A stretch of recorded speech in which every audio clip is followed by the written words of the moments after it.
Mi hija me quitó hasta las ganas de existir. Nunca pensé que mi propia sangre me haría sentir invisible. Hoy, voy a contarte algo que nunca pensé que contaría. Y si tú, por un segundo, sientes que esto te suena familiar, solo te pido que dejes un like y te suscribas. Va a ayudarme a continuar desahogándome. Me llamo Eulalia Robles, tengo 74 años, y vivo en esta casa de San Luis Potosí que antes rebosaba de vida y ahora solo susurra ecos del pasado. Las paredes de adobe guardan secretos de 5 décadas. Las risas de mi difunto esposo Aurelio cuando llegaba del trabajo con las manos manchadas de grasa y me alzaba en brazos como si fuera una quinceañera. Los llantos nocturnos de Julieta cuando era bebé y yo la arrullaba cantando La Llorona, hasta que se quedaba dormida. Las carreras de mis nietos por el pasillo cuando aún venían a visitarme los domingos después de misa. El patio central de mi casa conserva la bugambilla que planté el día que nació mi hija. Sus flores fucsia ahora crecen salvajes, trepando por las vigas de madera como si trataran de escapar de algo. El olor a café de olla y canela que siempre perfumaba las mañanas se ha vuelto tan tenue que a veces dudo si lo imagino. La mesa de la cocina, esa de formica verde que compramos de segunda mano en el mercado González Ortega, todavía tiene las marcas de cuando Julieta hacía la tarea ahí, presionando tan fuerte el lápiz que dejaba surcos en la superficie. Mi rutina es mecánica. Me levanto a las 6, como siempre, porque mi cuerpo ya no sabe dormir más. Preparo café para una sola taza, pero por costumbre saco 2. Escucho las noticias en la radio de transistores que Aurelio me regaló para nuestro 20º aniversario, mientras miro por la ventana cómo los vecinos salen corriendo a sus trabajos. Doña Carmen, la de enfrente, siempre me saluda con la mano, pero últimamente evita cruzar miradas. Tal vez percibe la tristeza que cargo como un rebozo invisible. Tengo una hija, Julieta, mi única niña, mi pedacito de alma, como le decía cuando era pequeña y se colgaba de mi delantal mientras yo hacía tortillas. Le di todo lo que una madre soltera sin educación formal puede dar. Trabajé limpiando casas de familias adineradas en las lomas, donde aprendí que había un mundo donde la gente cambiaba de ropa interior todos los días y tiraba comida que a nosotras nos hubiera durado una semana. Lavé ropa ajena hasta que mis manos se agrietaron como la tierra seca. Vendí tamales de dulce los domingos en la Plaza de Armas, levantándome a las 4 de la madrugada para tener todo listo. Nada me dolía si ella estaba bien. Cuando Julieta se enfermó de neumonía a los 8 años, vendí mi anillo de matrimonio para pagar al médico privado. Cuando quiso estudiar la preparatoria en el colegio de monjas, trabajé doble turno durante 2 años. Le compré sus primeros zapatos de tacón para su graduación con el dinero que había ahorrado para arreglar el techo que se llovía. La crié sola. Su padre, que en paz descanse, se esfumó cuando supo que venía en camino. «No estoy listo para ser papá», me dijo mientras empacaba sus cosas en una maleta de cartón. Julieta creció preguntándome por él los primeros años, y yo inventaba historias, que estaba trabajando muy lejos, que nos mandaba besos en el viento, que algún día regresaría.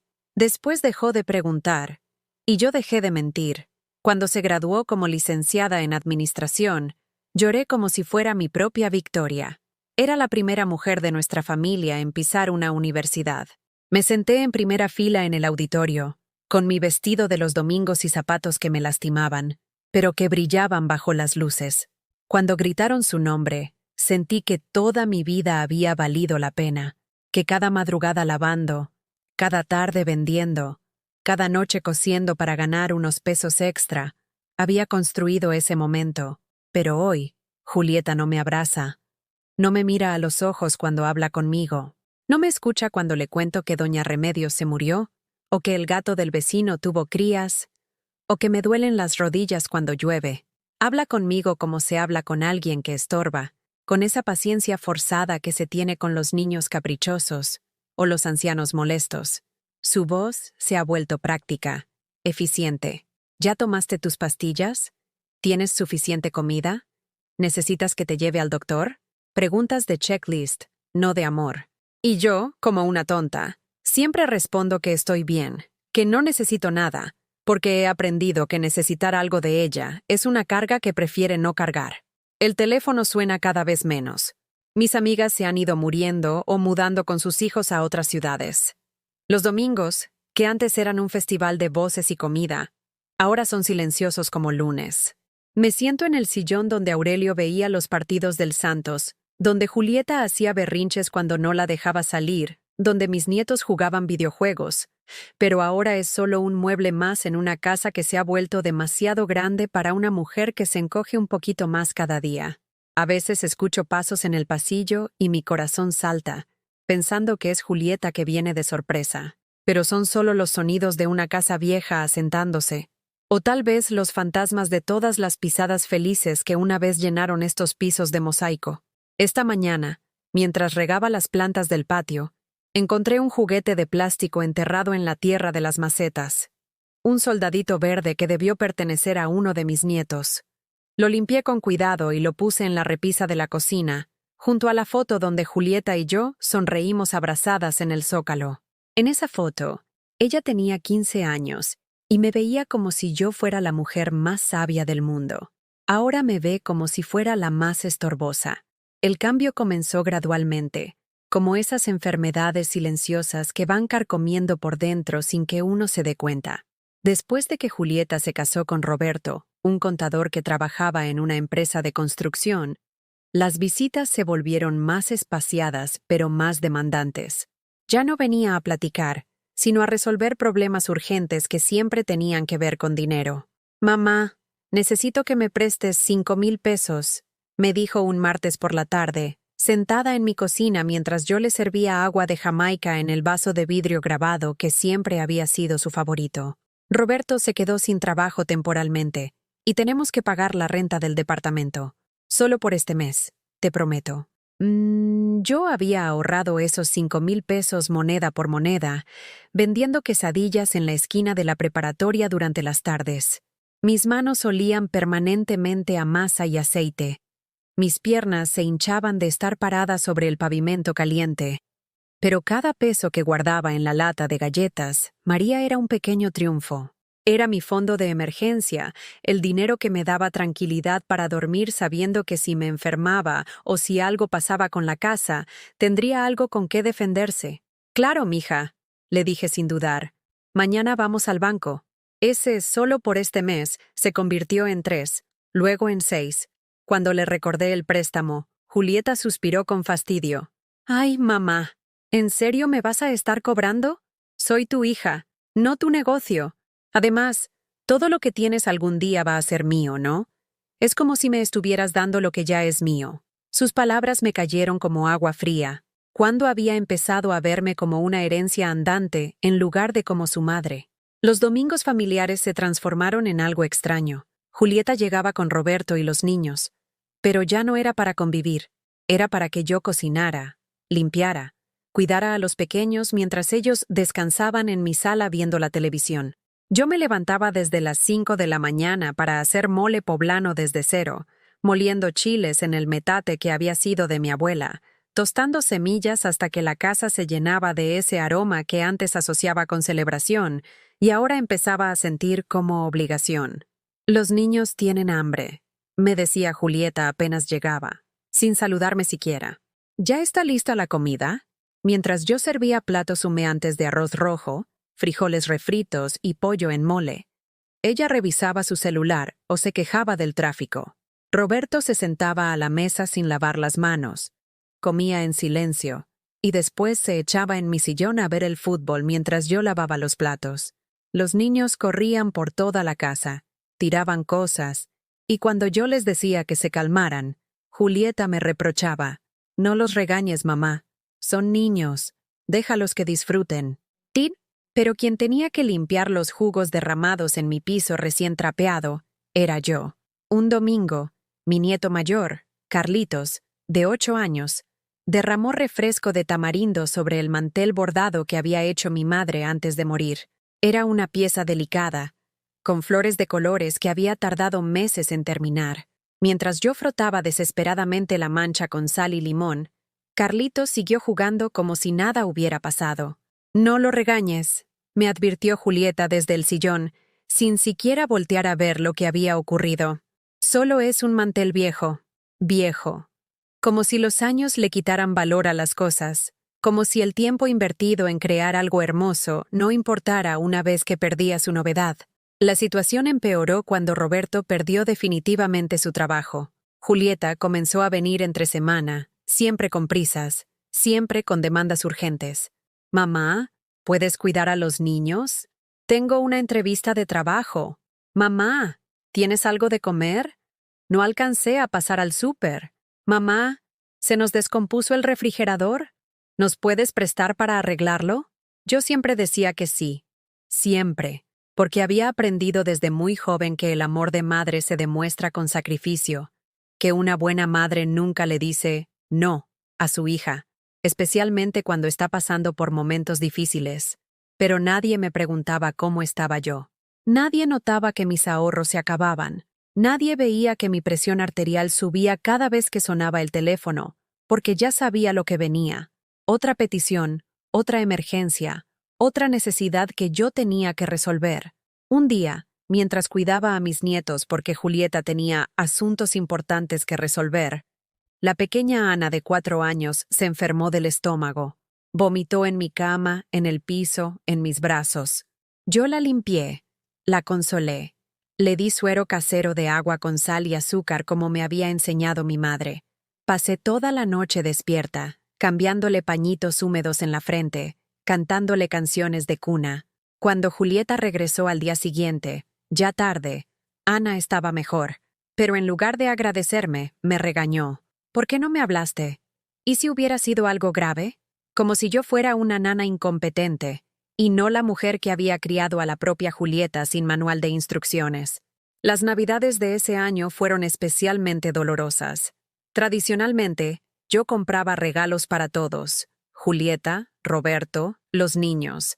Gastaba meses de mi pensión en juguetes, ropa, dulces. Hacía buñuelos, ponche navideño. Preparaba la cena completa. Mi casa se llenaba de luces, nacimiento, música. Pero ese año, cuando llegó diciembre, mis ahorros estaban agotados. Los había prestado todos. «Mija», le dije a Julieta por teléfono, «este año va a estar un poco difícil con los regalos. Con lo de Roberto sin trabajo». «Ay, mamá», me interrumpió con ese tono que había desarrollado últimamente, mezcla de impaciencia y desilusión. «Los niños ya están acostumbrados a que su abuela les dé cosas bonitas. No los puedes decepcionar». Esa noche vendí mi anillo de compromiso, el único que me quedaba de Aurelio. Era una argolla sencilla de oro de 14 quilates, sin piedras, pero había sido el símbolo de nuestro amor durante 35 años. El señor de la casa de empeño me dio 800 pesos por él. «Es oro de baja calidad», me explicó con desdén, como si yo no supiera que había sido comprado con el sueldo de un mecánico. Con esos 800 pesos compré regalos para mis nietos. Julieta no trajo nada para mí, ni siquiera una tarjeta. Durante la cena navideña, mientras todos comían mi mole y mis tamales, Roberto comentó: «Doña Eulalia, cada año cocina más sabroso. Ojalá pudiera venir a comer aquí todos los días». Julieta se rió. «No le des ideas, porque es capaz de mudarse aquí solo por la comida». Todos rieron. Yo forcé una sonrisa, pero por dentro algo se quebró. Me estaban viendo como una cocinera, no como la matriarca de la familia, como un servicio, no como una persona. Esa noche, después de que se fueron, me senté en mi cocina a lavar los platos en la penumbra. El agua estaba fría porque se había acabado el gas, y no tenía dinero para rellenarlo hasta que llegara mi pensión. Mis manos arrugadas temblaban no solo por la temperatura, sino por una tristeza que comenzaba a instalarse en mis huesos como la humedad. Por primera vez en mi vida, me permití preguntarme algo terrible. ¿Mi hija me quería o solo quería lo que yo podía darle? La respuesta me daba tanto miedo que preferí no buscarla. Mi cumpleaños número 74 llegó un martes gris de febrero.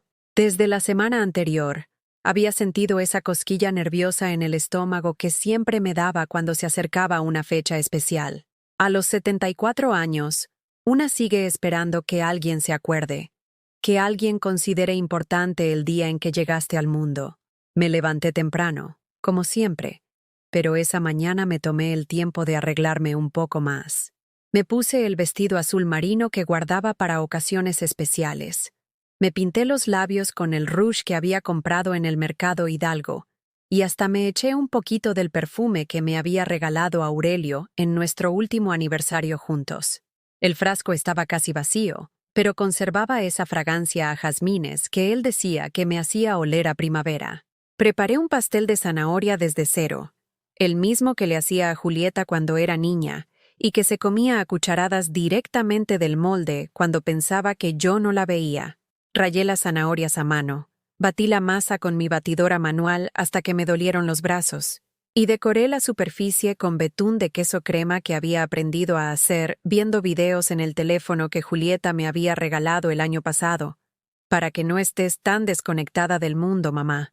Puse la mesa del comedor con mi vajilla de porcelana, la que había heredado de mi madre y que solo usaba en cumpleaños y navidades. 2 platos, 2 tazas de café, 2 cucharitas de postre. Dobló las servilletas de tela en triángulos perfectos, como me había enseñado la señora Esperanza cuando trabajé limpiando en su casa de las Lomas.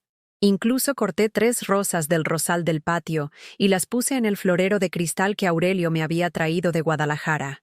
Me senté a esperar. Las horas pasaron lentas como miel fría. Cada vez que escuchaba un motor en la calle, mi corazón saltaba pensando que era Julieta. Cada timbrazo del teléfono me hacía correr desde donde estuviera, esperando escuchar su voz cantando Las mañanitas. Pero los autos pasaban de largo, y las llamadas eran de números equivocados o de promociones del banco. A las 2 de la tarde, corté una rebanada de pastel y me la comí sola, masticando despacio cada bocado que sabía dulce, pero se sentía amargo. El silencio de la casa era tan denso que podía escuchar el tic-tac del reloj de pared, el zumbido del refrigerador, incluso mis propios latidos. A las 5, cuando ya el sol empezaba a ponerse tiñendo las paredes de mi cocina de naranja, decidí llamarla yo. ¿Bueno? Contestó Julieta con voz distraída. Podía escuchar ruido de fondo, música, conversaciones, el tintineo de vasos. «Hola, mija», le dije, tratando de que mi voz sonara casual. «¿Cómo estás?» «Ah, hola, mamá. Aquí ando, en una comida de trabajo. ¿Pasa algo urgente? Porque estoy un poco ocupada». Mi garganta se cerró. ¿Algo urgente? ¿Era urgente que tu madre cumpliera 74 años? ¿Era urgente recordar que habías nacido de este cuerpo que ahora temblaba sosteniendo el teléfono? No, no pasa nada urgente, mentí. Solo quería saludarte. Ay, qué bueno. Oye, después te hablo, ¿sí? Aquí están hablando de un proyecto importante. Y colgó. Me quedé con el teléfono en la mano varios minutos, esperando que sonara otra vez, que se hubiera acordado de repente, que llamara gritando, «¡Feliz cumpleaños, mamá! ¡Se me había olvidado!». Pero no pasó. Caía la noche cuando llegó el mensaje a las 9:32 p.m. «Perdón, jefa. Día complicado. Que cumplas muchos más. Te quiero, jefa». Así me llamaba ahora, como se le dice a una patrona, no a una madre. Y ese «te quiero», al final, como firma obligatoria en un correo de trabajo. Apagué la vela sola. Una sola vela en un pastel completo, rodeada de silencio y de sillas vacías. Ni un abrazo, ni una voz cálida. Solo el eco de mi propia respiración en una casa que de repente se sentía más grande y más fría que nunca. Esa noche lloré como no lloraba desde el funeral de Aurelio, pero estas lágrimas eran diferentes. No eran de tristeza por una pérdida, sino de rabia por un desconocimiento. Mi hija estaba viva, sana, a 30 minutos de mi casa, pero me había borrado de su calendario como se borra una cita sin importancia. 2 semanas después del desastre de mi cumpleaños, Julieta apareció en mi puerta un sábado por la mañana con Carlitos y Ana de la mano. Traía ojeras, y su ropa parecía la de alguien que se había vestido con prisa. «Mamá, necesito que me hagas un favor enorme», me dijo antes siquiera de saludarme. «Roberto consiguió una entrevista de trabajo súper importante en León. Nos vamos hoy temprano y regresamos hasta mañana por la noche. ¿Puedes cuidar a los niños?» Mi primer impulso fue decir que no. 2 semanas atrás había estado completamente sola en mi cumpleaños. Y ahora aparecía como si nada hubiera pasado, pidiendo favores. Pero Carlitos me sonrió con esa sonrisa que se parecía tanto a la de Julieta cuando tenía su edad, y Ana me extendió los brazos para que la cargara. «Claro, mija», dije como siempre. Julieta se fue casi corriendo, gritando instrucciones desde el coche. «Ya comieron desayuno. Ana duerme siesta a las 2. Carlitos tiene tarea de matemáticas. Gracias. Eres un amor». Pasé todo el día y toda la noche cuidando a mis nietos. Les preparé quesadillas para la comida, los ayudé con la tarea, jugamos lotería mexicana, vimos caricaturas. Ana se despertó llorando a las 3 de la madrugada con pesadillas, y yo me la llevé a mi cama, donde se acurrucó contra mi pecho como un gatito asustado. Al día siguiente, domingo, Julieta regresó como había dicho, pero no vino sola. Llegó con Roberto y con Sofía, su cuñada, una mujer de unos 40 años que siempre me había parecido un poco pretenciosa, de esas que hablan fuerte y usan muchas pulseras que suenan cuando gesticula. Mientras los niños corrían al coche a abrazar a sus padres, yo me quedé en la puerta, esperando que Julieta me agradeciera, me preguntara cómo había estado, me diera siquiera un abrazo por haberle cuidado a sus hijos todo un día y una noche. En lugar de eso, se fijó en lo que llevaba puesto.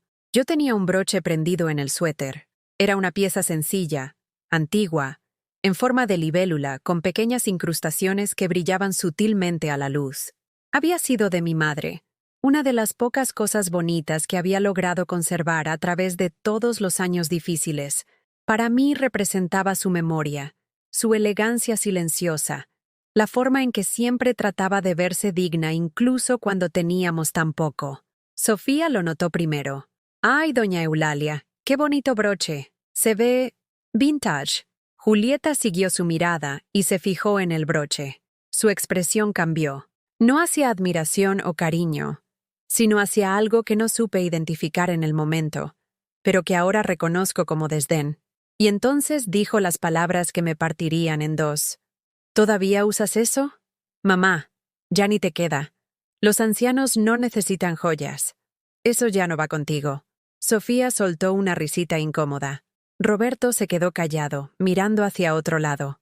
Los niños seguían jugando, ajenos a que acababan de presenciar cómo su abuela se convertía en invisible. Los ancianos no necesitan joyas. Esas 5 palabras me cayeron como una cubetada de agua helada. No solo me estaba diciendo que era vieja, que estaba fuera de lugar usando algo bonito. Me estaba diciendo que ya no tenía derecho a sentirme hermosa, a conservar algo valioso, a honrar la memoria de mi madre. Me estaba diciendo que mi edad me descalificaba para tener cosas lindas. Me quité el broche con manos temblorosas y me lo guardé en el bolsillo del delantal. «Tienes razón, mija», murmuré, porque no sabía qué más decir. Se fueron pocos minutos después.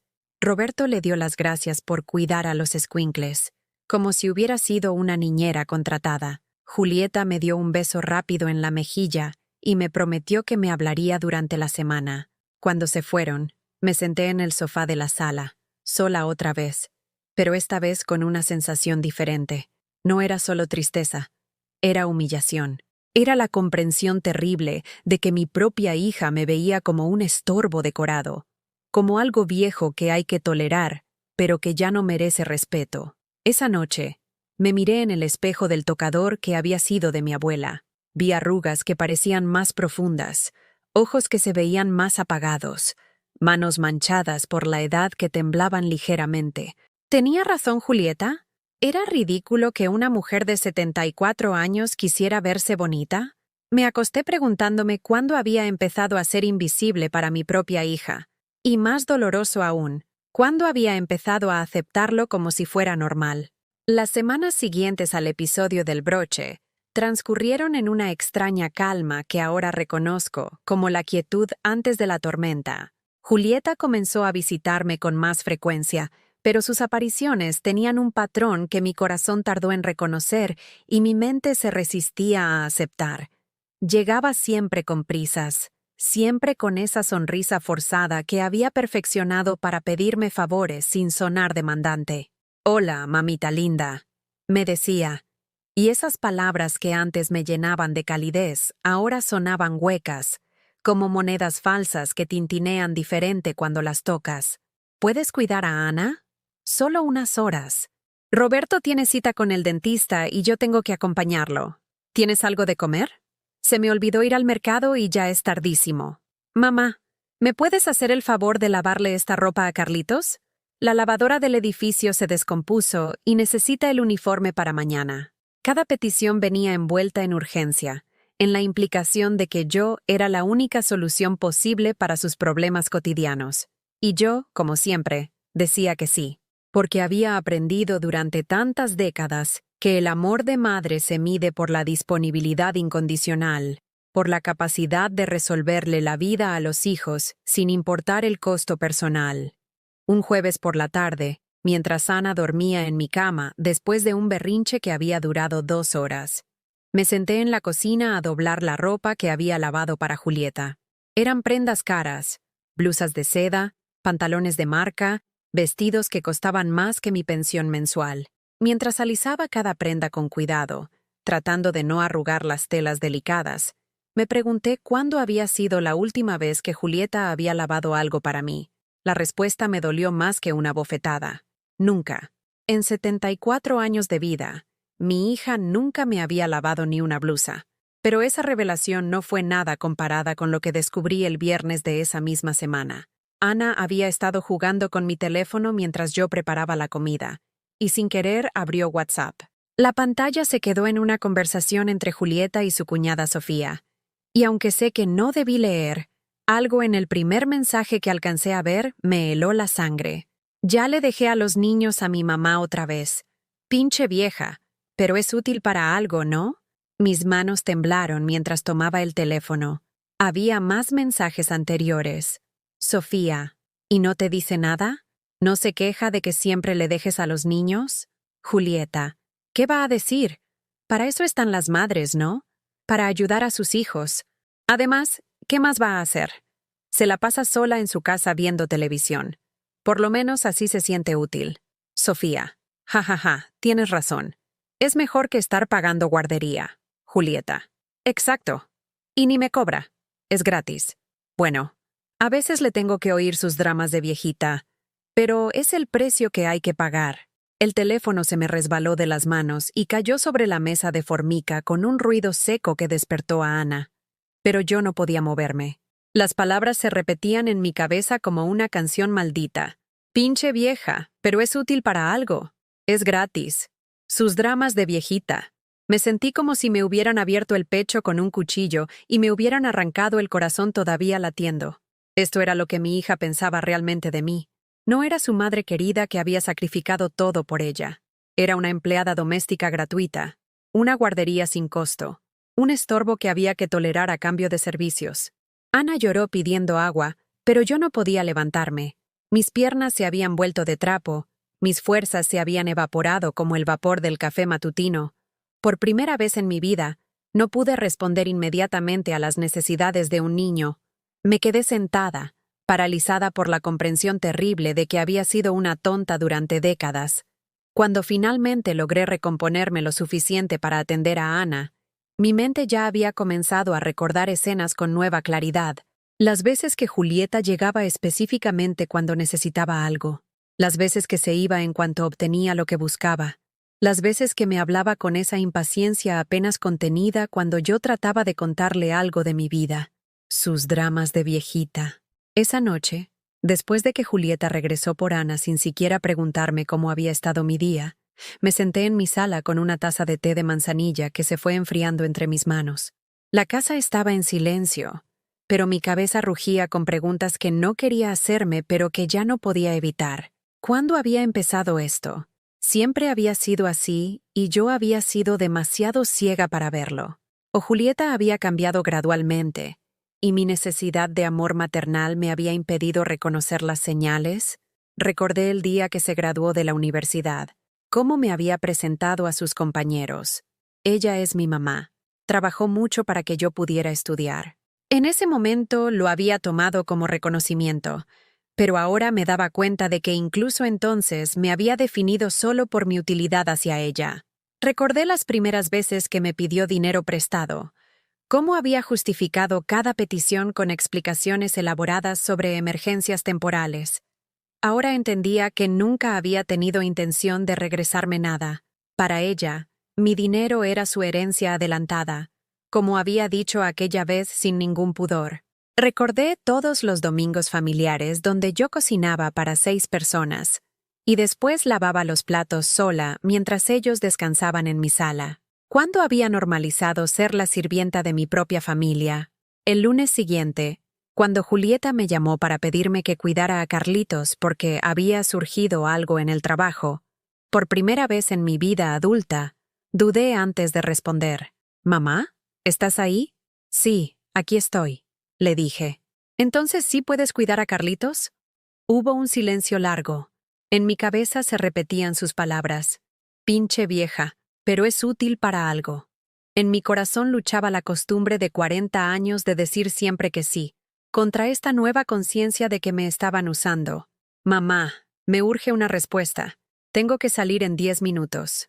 «Sí», dije finalmente, porque todavía no sabía cómo decir no. Pero por primera vez, la palabra me supo amarga en la boca. Esa tarde, mientras Carlitos veía caricaturas en mi televisión, y yo le preparaba quesadillas porque había llegado con hambre, me observé a mí misma desde fuera. Vi a una mujer de 74 años corriendo para atender las necesidades de un niño, cuyos padres estaban perfectamente capaces de cuidarlo ellos mismos. Vi a una abuela que había sido convertida en empleada doméstica sin sueldo ni reconocimiento. Pero también vi algo más. Vi a una mujer que estaba comenzando a despertar de un sueño largo y doloroso. Una mujer que empezaba a entender que había confundido ser útil con ser amada, que había aceptado migajas de atención a cambio de servicios completos. Cuando Julieta regresó esa noche por Carlitos, me miró diferente. O tal vez yo la miré diferente a ella. Por primera vez, no corrí a la puerta cuando llegó. No le pregunté cómo había estado su día. No le ofrecí café o algo de comer. «¿Todo bien, mamá?», me preguntó, y en su voz detecté algo nuevo. Incertidumbre. «Todo bien», le respondí, pero ambas sabíamos que algo había cambiado. Esa noche, por primera vez en décadas, no pude dormir no por preocupación hacia ella, sino por algo mucho más poderoso y aterrador. Por primera vez en mi vida, estaba considerando la posibilidad de decir no. La transformación no llegó como un rayo, sino como el amanecer. Gradual, inevitable, iluminando poco a poco rincones que habían estado en la oscuridad durante demasiado tiempo.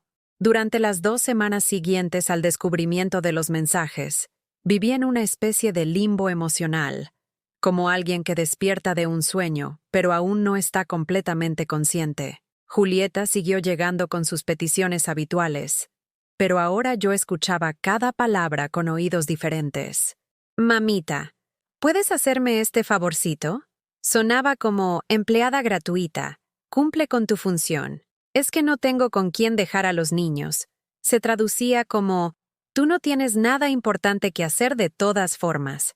El martes de la tercera semana, como cada martes desde hacía 15 años, caminé hasta la tienda de la esquina de don Aurelio, no mi difunto esposo, sino el tendero que había heredado el negocio de su padre y que siempre me trataba con respeto, llamándome Doña Lulita, y preguntándome por mi salud como si realmente le importara la respuesta.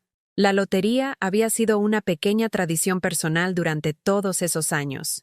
Cada martes compraba un boleto de 5 pesos, siempre con los mismos números. El 15 del cumpleaños de mi madre, el 23 del día que nació Julieta, el 7 del día que conocí a Aurelio, el 31 de nuestro aniversario de boda, y el 12 porque era mi número favorito desde niña, sin razón particular más que una superstición infantil que nunca abandoné. Nunca esperé ganar algo significativo. Para mí, esos 5 pesos semanales eran más una oración que una inversión, una forma de mantener viva la esperanza de que algún día la vida me sorprendería con algo bueno. Era mi pequeño acto de fe, mi manera de decirle al universo que aún creía en los milagros, por pequeños que fueran. Ese martes, don Aurelio me entregó el boleto con su sonrisa habitual. «A ver si esta semana le cambia la suerte, doña Lulita», me dijo, como siempre. Yo le sonreí de vuelta y guardé el boleto en mi cartera, entre la foto desteñida de mi difunto esposo y el santito de la Virgen de Guadalupe que llevaba conmigo desde los 18 años. El sorteo era los miércoles por la noche. Yo tenía la costumbre de verlo en la televisión de mi cocina mientras tomaba mi último té del día, más por rutina que por verdadera expectativa. Había perdido tantas veces que mi cerebro ya había archivado la lotería en la categoría de cosas que le pasan a otra gente. Esa noche de miércoles, mientras el agua hirvía para mi té de tila, prendí la televisión y me senté a esperar los números. El conductor, un hombre joven con sonrisa de vendedor de coches usados, anunció el sorteo con el mismo entusiasmo fabricado de siempre. Y los números ganadores de esta noche son... Mi corazón dio un pequeño salto, pero me dije que era casualidad. El 15 salía con frecuencia. Ahora sí prestaba atención completa. 2 números coincidentes era inusual. Pero aún dentro de lo posible. Mi taza de té se quedó a medio camino hacia mis labios. 3 números. Las probabilidades empezaban a ser ridículas. La taza cayó de mis manos y se estrelló contra el piso de mosaico, derramando té caliente sobre mis pies descalzos. Pero no sentí el dolor. No sentí nada excepto una incredulidad total que me paralizó en la silla. Por un momento, pensé que había muerto, que había tenido un infarto silencioso, y esto era algún tipo de alucinación previa a la muerte. 5 números. Los 5 números exactos que había estado jugando durante 15 años, saliendo en secuencia como si el universo hubiera decidido grabar mi nombre en el destino. Me quedé inmóvil durante varios minutos, mirando la pantalla donde ya habían pasado a otros anuncios. Volví a leer mi boleto. Los números coincidían perfectamente. No era un sueño. No era una confusión. Había ganado. 83,000 pesos.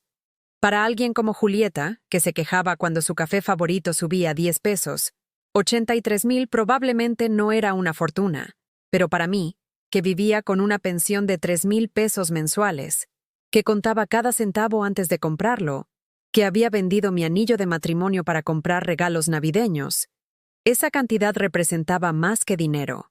Representaba libertad, representaba opciones, representaba la posibilidad, por primera vez en décadas, de tomar decisiones basadas en lo que yo quería, no en lo que podía permitirme. Esa noche no dormí. Me senté en mi sala, con el boleto ganador en las manos, pensando en todas las cosas que podría hacer. Podría arreglar el techo que se llovía.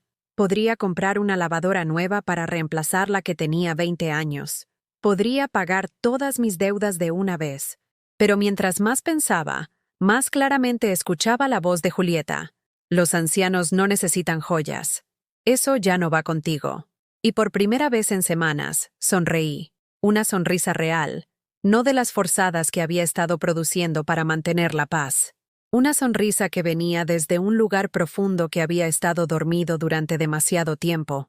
Al día siguiente, no le dije nada a Julieta.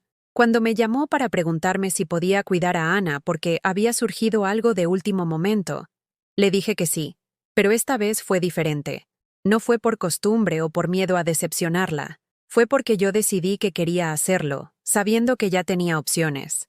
El viernes, me vestí con mi mejor ropa, el vestido azul marino del cumpleaños olvidado, pero esta vez me puse también los aretes de perlas que habían sido de mi abuela y que guardaba para ocasiones especiales que nunca llegaban.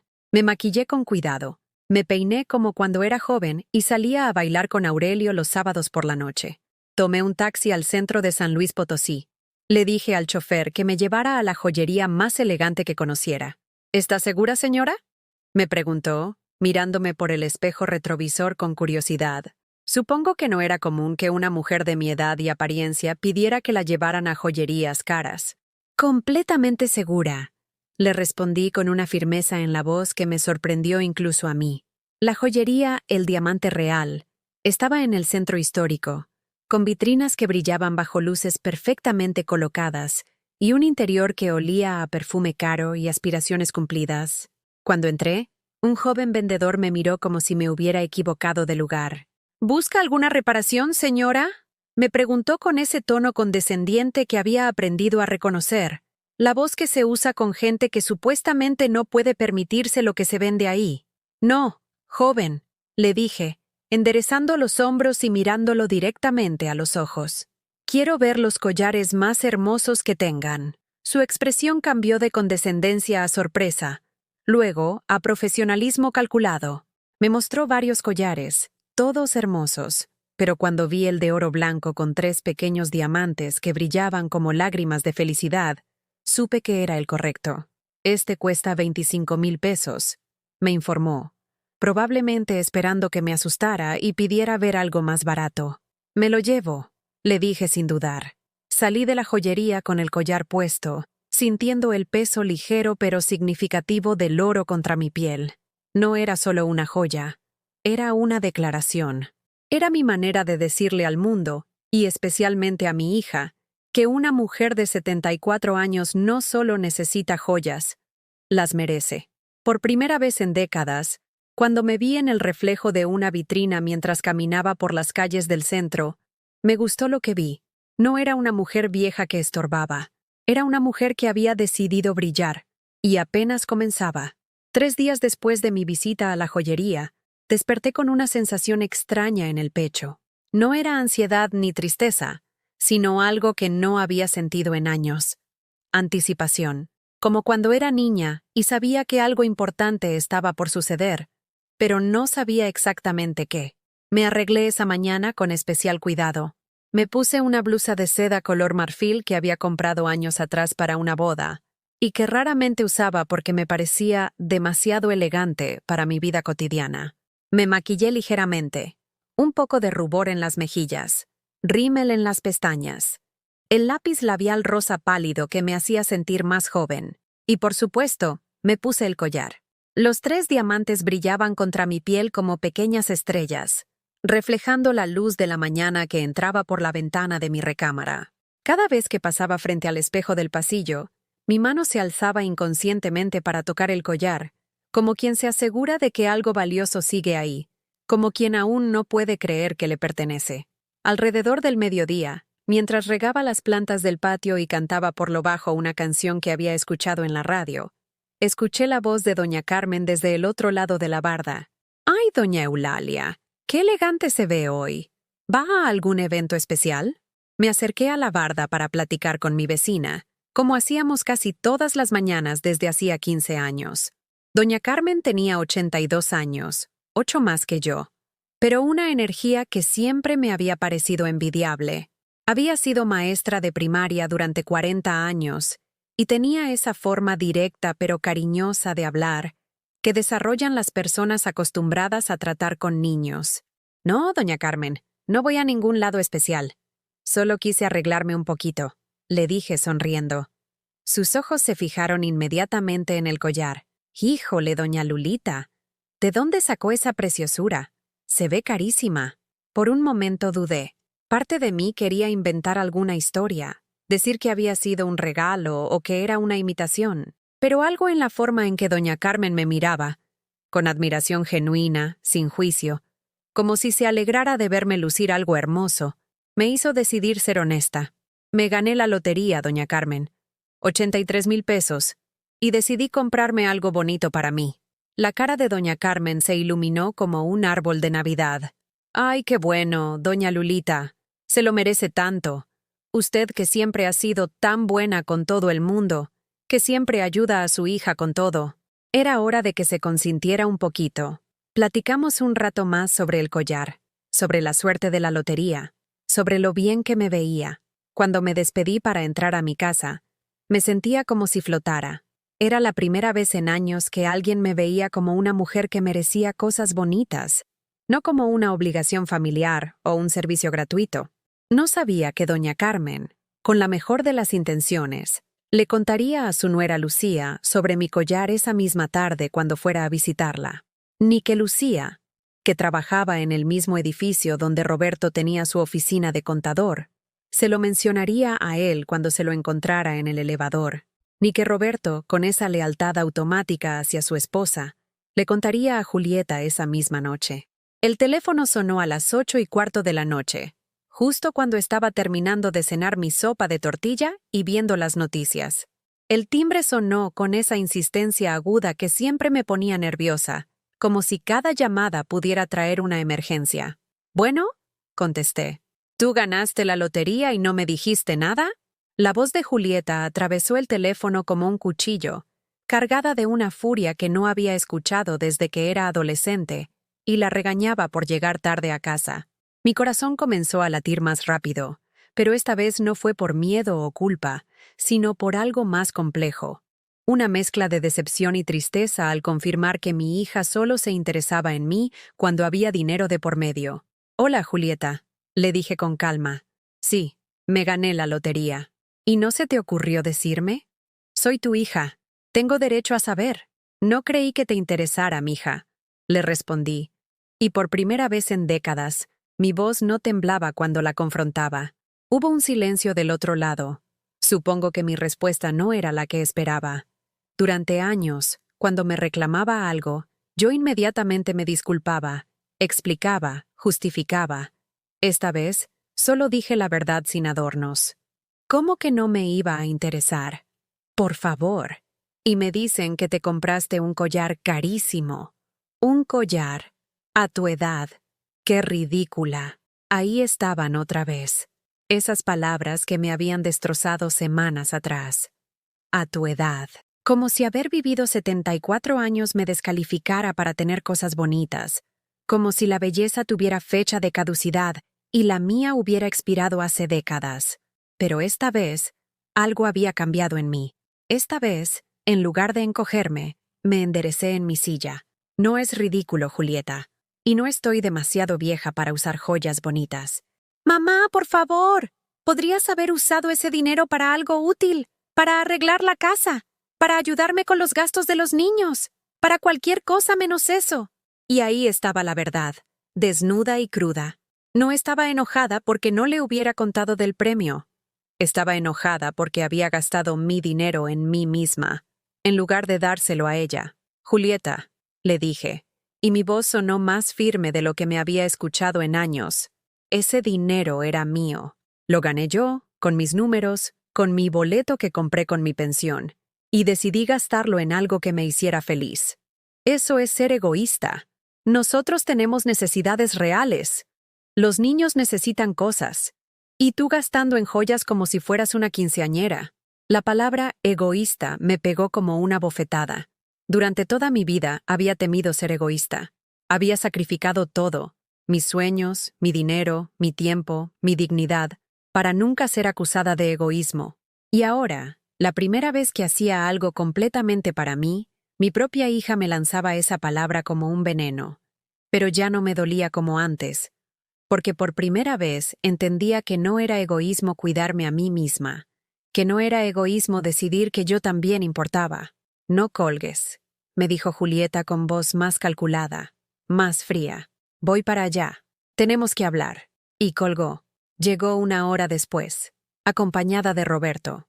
Entraron a mi casa como vendavales, ella con esa energía furiosa que había heredado de su padre, aunque nunca se lo había dicho, y él con esa expresión incómoda de quien prefiere estar en cualquier otro lugar del mundo. Julieta se plantó frente a mí en mi propia sala, con los brazos cruzados como una fiscal preparándose para un interrogatorio. Roberto se sentó en el borde del sillón, jugando nerviosamente con las llaves del coche. «A ver, mamá, explícame», empezó Julieta con ese tono que había perfeccionado para hacerme sentir como una niña regañada. «¿En qué estabas pensando cuando gastaste 25,000 pesos en un collar?» Yo estaba sentada en mi silla favorita, la que había sido de Aurelio, con las manos cruzadas sobre el regazo. El collar brillaba sutilmente bajo la luz de la lámpara de sala, y cada destello me recordaba mi decisión, mi valor, mi derecho a brillar. Estaba pensando en mí. Le respondí simplemente. «¿En ti? Mamá, por favor. Roberto lleva meses sin trabajo estable. Los niños necesitan ropa nueva para la escuela. Yo he estado trabajando doble turno para pagar la renta. ¿Y tú ahí? Gastando en lujos como si fueras millonaria». «Julieta», le dije, y mi voz tenía una quietud que me sorprendió incluso a mí. «Durante 50 años de mi vida me he sacrificado por otros. Por ti, principalmente. Te di mi juventud, mi dinero, mi tiempo, mi energía. Te pagué la universidad trabajando de limpieza. Vendí mi anillo de matrimonio para comprarte regalos de Navidad. Te he cuidado a los hijos cuando has necesitado. Te he cocinado, te he lavado ropa, te he prestado dinero que nunca me has regresado. Roberto se removió incómodo en su asiento. Julieta abrió la boca para interrumpir, pero yo continué. Por una vez en mi vida, por una vez, decidí hacer algo solo para mí, algo que me hiciera sentir hermosa, valiosa, digna. Y vienes a reclamarme como si hubiera cometido un crimen. Es que es un crimen, es un desperdicio. Ese dinero podría haber ayudado a la familia. Yo soy familia, Julieta, le dije, poniéndome de pie. Yo también cuento. Yo también importo. Yo también merezco cosas bonitas. La miró a los ojos directamente, sin bajar la mirada como había hecho durante tantos años cuando me regañaba. Y si no puedes entender eso, si no puedes alegrarte de que tu madre, después de una vida entera de sacrificios, se haya dado un pequeño gusto, entonces tal vez el problema no soy yo. El silencio que siguió fue tenso como un cable a punto de romperse. Roberto miraba al suelo, claramente deseando estar en cualquier otro lugar. Julieta me miraba con una expresión que no sabía cómo interpretar. ¿Sorpresa? ¿Ira? ¿Algo que se parecía al respeto? Finalmente, habló con una voz más baja, pero no menos dura. Está bien, mamá. Quédate con tu collar. Pero no vengas a pedirme ayuda cuando se te acabe el dinero. Y no esperes que sigamos viniendo tanto por aquí si vas a ponerte en esa actitud. Me amenazaba con retirarme su presencia, como si su visita fuera un regalo que podía dar o quitar según su humor. Como si yo debiera rogarle por su atención. Por primera vez en mi vida, no sentí pánico ante esa amenaza. De acuerdo, le dije simplemente. Se fueron sin despedirse, el portazo de mi puerta resonando como un signo de exclamación en el silencio de la noche. Me quedé sola en mi sala, tocando el collar con dedos que ya no temblaban. Por primera vez en décadas, la soledad no se sintió como castigo, se sintió como libertad. Los primeros días después de la confrontación fueron extrañamente silenciosos, pero no del tipo de silencio que me había acompañado durante tantos años. Ese silencio vacío y pesado que me recordaba constantemente lo sola que estaba. Este era un silencio diferente. Era paz. Era la quietud que viene después de una tormenta, cuando el aire se siente limpio y el mundo parece haberse lavado de impurezas. No recibí llamadas de Julieta pidiendo que cuidara a los niños. No llegó con prisas para pedirme dinero prestado o que le lavara ropa. No hubo visitas dominicales donde yo cocinara para 6 personas y limpiara después sin ayuda. Por primera vez en décadas, mis días me pertenecían completamente. Al principio, no sabía qué hacer con tanto tiempo libre. Durante tantos años, mi agenda había estado dictada por las necesidades de otros, especialmente de Julieta, que había olvidado cómo era planear un día para mí misma. Me levantaba a las 6 por costumbre, pero ahora, en lugar de preparar café para 2 tazas por si acaso llegaba alguien, preparaba solo para mí. Me sentaba en mi cocina, con mi collar puesto incluso para desayunar, y por primera vez en años, saboreaba realmente el café. No lo tomaba con prisa porque tenía que salir corriendo a resolver algún problema ajeno. Lo bebía despacio, sintiendo cómo el líquido caliente me despertaba por dentro. Un jueves por la mañana, mientras barría el patio y cantaba una canción de Pedro Infante que me recordaba a mi juventud, doña Carmen me gritó desde su lado de la barda. «Doña Lulita, qué contenta se oye hoy». Me acerqué a platicar con ella, como habíamos hecho tantas mañanas. Pero esta vez me di cuenta de que mi cara dolía de tanto sonreír. ¿Cuándo había sido la última vez que mi cara me doliera por razones felices? «Es que me siento bien, doña Carmen», le dije. Y las palabras sonaron extrañas en mi boca porque llevaba tanto tiempo sin decirlas con sinceridad. «Se le nota, mijita. Y ese collar le queda padrísimo. Cada vez que la veo con él, me acuerdo de mi mamá cuando se arreglaba para ir a misa los domingos. Decía que una mujer siempre debe verse bonita, sin importar la edad. Esa tarde decidí hacer algo que no había hecho en años. Salir a caminar sin rumbo fijo. Me puse mi vestido azul marino, mis zapatos cómodos pero elegantes, y por supuesto, mi collar. Caminé por las calles de mi colonia como si fuera una turista conociendo el lugar por primera vez. Observé cosas que había dejado de ver durante años de caminar con prisas para resolver problemas ajenos. Me fijé en la bugambilla morada que se derramaba sobre el muro de la casa de la esquina, creando una cascada de color que era pura poesía. Vi a un grupo de niños jugando canicas en la banqueta, sus risas llenando el aire de esa alegría limpia que solo tienen los pequeños.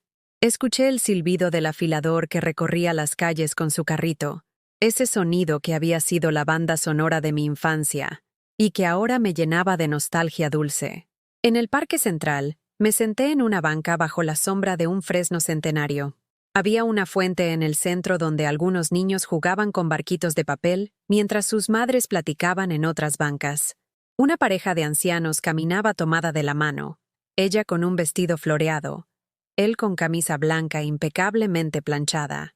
Se veían como si llevaran 50 años caminando juntos y aún se divirtieran descubriendo cosas nuevas en el otro.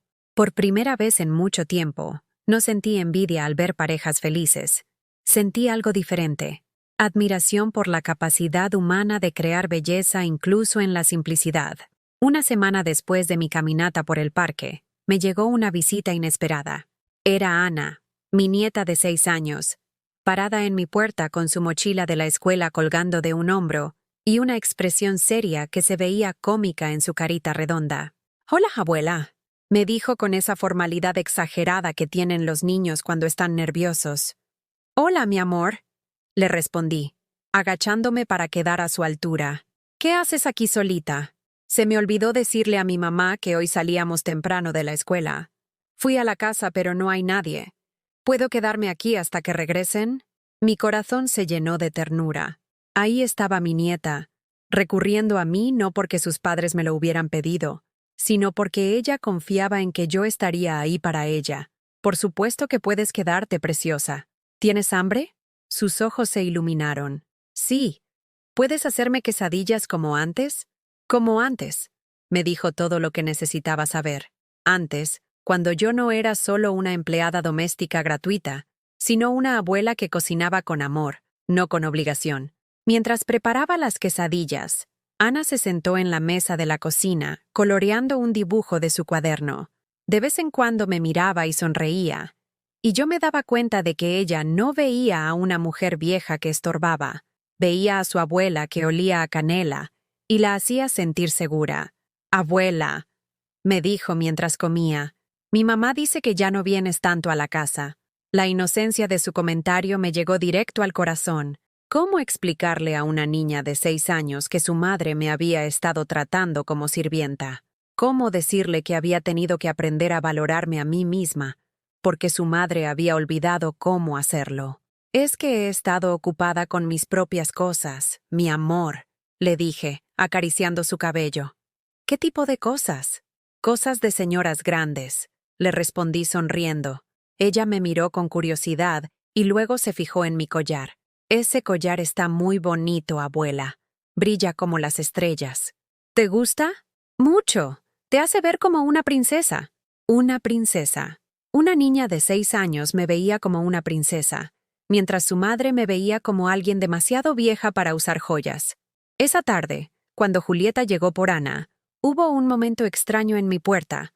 No era la confrontación agresiva de días anteriores, sino algo más incómodo, más incierto. «Gracias por cuidar a Ana», me dijo, pero sin la naturalidad de antes, como si ya no diera por hecho que yo estaría disponible siempre. «No hay problema», le respondí. «Es mi nieta». Nos quedamos paradas ahí, mirándonos, con años de historia pesando entre nosotras. Ana corrió al coche, pero antes se volteó y me gritó: «Abuela, no te quites el collar. Te ves muy bonita». Vi cómo Julieta apretaba la mandíbula al escuchar a su hija, pero no dijo nada. Se fueron en silencio. Esa noche, me senté en mi sala con una taza de té de manzanilla y me di cuenta de algo sorprendente. No estaba esperando que sonara el teléfono.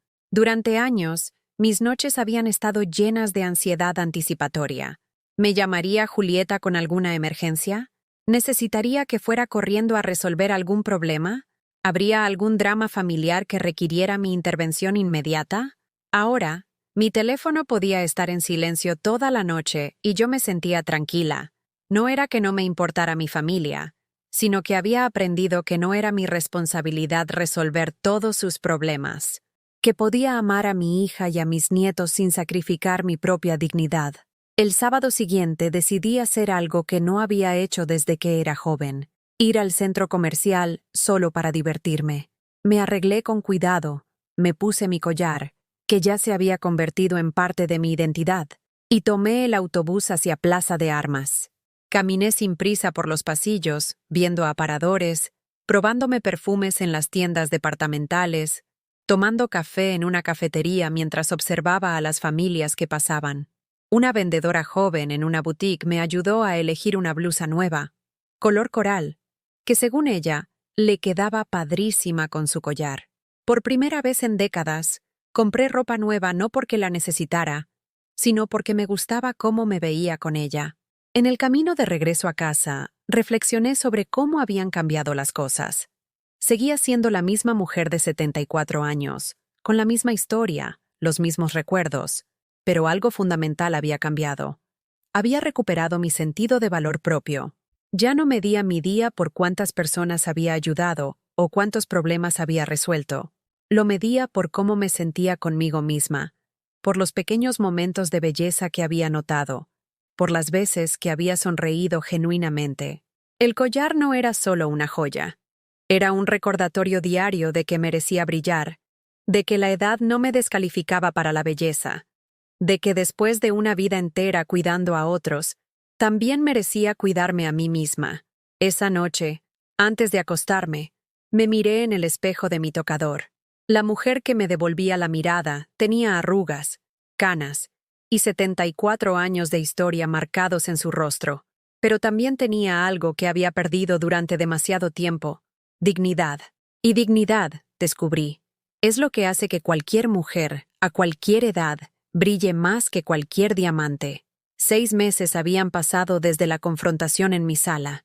6 meses de vivir mi vida en mis propios términos, cuando el destino decidió poner a prueba todo lo que había aprendido sobre mi propio valor. Era un jueves lluvioso de octubre, de esos días en San Luis Potosí, donde el cielo se vuelve gris plomo, y la lluvia tamborilea contra las ventanas como dedos nerviosos. Yo estaba en mi cocina preparando té de canela y leyendo un libro de poemas de Sor Juana Inés de la Cruz que había comprado en mi última visita al centro, cuando sonó el timbre. No esperaba a nadie. En estos meses había aprendido a disfrutar la soledad, a no saltar cada vez que sonaba el teléfono o tocaban la puerta. Mi vida ya no giraba en torno a las emergencias ajenas. Cuando abrí la puerta, encontré a Julieta parada bajo la lluvia, sin paraguas, con el cabello pegado a la cara y los ojos hinchados de llorar. Traía una maleta pequeña en una mano y en la otra sostenía la mano de Ana, quien me miraba con esos ojos grandes que se parecían tanto a los de su madre cuando era pequeña. «Mamá», me dijo Julieta, y su voz se quebró como vidrio. «¿Podemos pasar?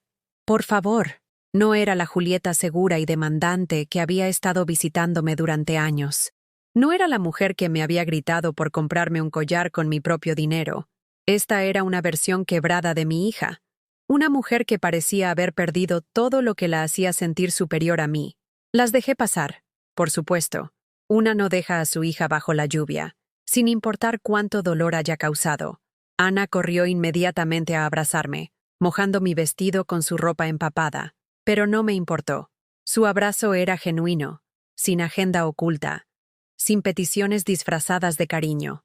«Abuela, ¿todavía tienes el collar bonito?», me preguntó Ana, buscando con la mirada mi cuello donde, efectivamente, brillaban los 3 pequeños diamantes que se habían convertido en parte de mi identidad.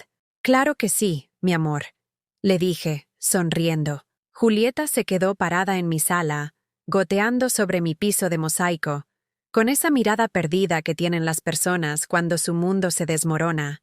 Llevaba días sin arreglarse, eso era evidente. Su ropa estaba arrugada, sus uñas sin pintar, sus ojos sin el maquillaje que siempre había usado como armadura. «Siéntate, mija», le dije, tendiéndole una toalla. «Te voy a preparar algo caliente». Mientras servía agua para el té, Escuché a Ana contándome desde la sala sobre su nueva escuela, sobre un amigo que se había hecho, sobre un dibujo que había ganado un concurso. Su voz infantil llenaba el silencio incómodo que se había instalado entre su madre y yo.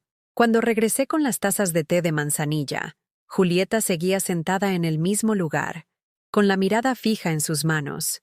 Parecía una mujer diferente a la que había conocido toda mi vida. Roberto me dejó, me dijo sin preámbulos, sin mirarme a los ojos. Se fue con su secretaria, una muchacha de 25 años. Las palabras cayeron en mi sala como piedras en un estanque, creando ondas de silencio. Esperé a que continuara, porque después de tantos años de ser madre, había aprendido que a veces lo mejor que puedes hacer es simplemente escuchar. Se llevó todo, mamá. El dinero de las cuentas, el coche, hasta los muebles que habíamos comprado juntos. Dejó una nota diciendo que necesitaba empezar de nuevo con alguien que fuera compatible con sus ambiciones futuras. Reconocí el eco de mis propias heridas en sus palabras. Roberto le había hecho a ella lo que ella me había hecho a mí, reducirla a su utilidad, descartarla cuando ya no servía a sus propósitos. Perdí el trabajo la semana pasada, continuó, con la voz tan baja que tuve que inclinarme para escucharla. La empresa quebró. Y no puedo pagar la renta del departamento sin el sueldo de Roberto. El casero me dio una semana para desalojar. Mamá, me dijo finalmente, levantando la mirada para encontrar la mía. Perdón por todo. Por cómo te traté, por las cosas que te dije, por hacer que te sintieras invisible cuando tú nunca me hiciste sentir invisible a mí. Sus lágrimas llegaron entonces. No las lágrimas calculadas que había visto otras veces cuando quería conseguir algo, sino las lágrimas desesperadas de alguien que se da cuenta de que ha perdido algo valioso por su propia culpa. No tengo a dónde ir, continuó. No tengo familia además de ti. No tengo amigos de verdad, solo conocidas del trabajo que ya no existe. Y me doy cuenta de que la única persona que siempre estuvo ahí para mí, la única que nunca me falló, fui yo quien la alejé. Me quedé callada un largo momento, viendo llorar a esta mujer de 45 años que seguía siendo mi niña pequeña, aunque hubiera olvidado cómo serlo durante tantos años. En mi pecho luchaban dos fuerzas. La madre que había sido toda mi vida, que quería abrazarla y decirle que todo estaría bien, y la mujer que había aprendido a valorarse a sí misma, que recordaba cada humillación, cada momento en que me había hecho sentir como un estorbo. Julieta, le dije finalmente, con una voz que había aprendido a modular entre la firmeza y la compasión, puedes quedarte, pero si te quedas aquí, las cosas van a ser diferentes. Ella asintió desesperadamente, como alguien que se está ahogando y acepta cualquier salvavidas. Aquí no soy tu empleada doméstica, soy tu madre. No soy tu guardería gratuita, soy la abuela de Ana.